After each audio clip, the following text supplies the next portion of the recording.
وضو کے لیے پانی کا کتنا استعمال کرنا چاہیے جس سے اطمینان ہو جائے؟ سیدھی سی بات ہے، ضائع بھی نہ کرے پانی۔ یہ تو نہیں ہو سکتا کہ پوری ٹینکی خالی ہو جائے، لیکن جتنے پانی سے اطمینان ہوتا ہے نا آدمی کو، اصولاً اتنا ہی پانی لینا چاہیے۔ شریعت کے بہت سے مسائل ایسے ہیں جن میں یہ مسئلہ بھی شامل ہے کہ مبتلا بہی کی رائے کا اعتبار ہے۔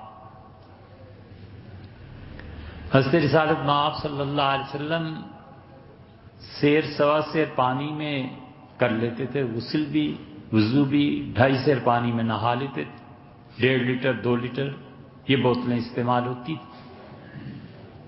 تو وقت جب بدلا، حالات بدلے، تو پھر فتوے بھی بدلے۔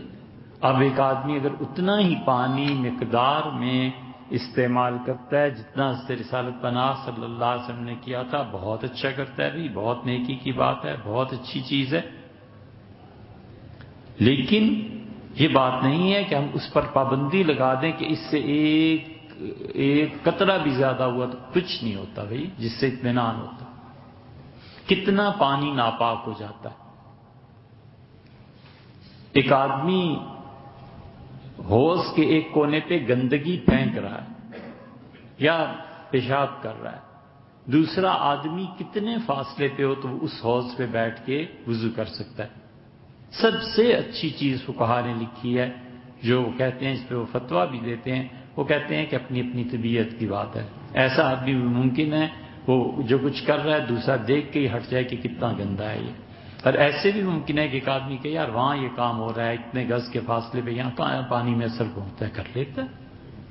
یہ مسائل، خاص طور پہ طہارت کے مسائل، ہر آدمی کی اپنی طبیعت کے مطابق ہیں کہ اس کی طبیعت کیا کرتی ہے، کیا چاہتی۔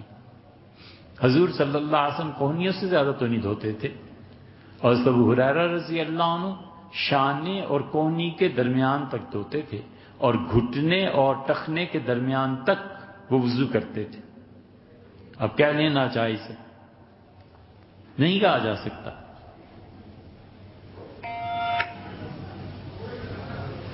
اس لیے کہ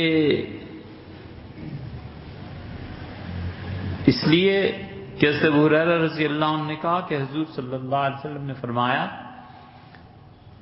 کہ وضو کا پانی جہاں تک پہنچے گا اسے گہنا پہنایا جائے گا اللہ کی طرف سے، اس کے اعزاز میں سونے کا زیور اتنا پہنایا جائے گا۔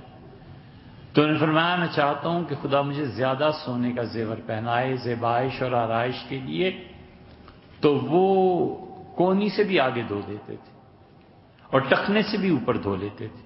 اب کون کہہ سکتا ہے کہ ناجائز ہے؟ تو اس طرح کی چیزیں لوگوں کی طبیعت پہ چھوڑ دینی چاہیے۔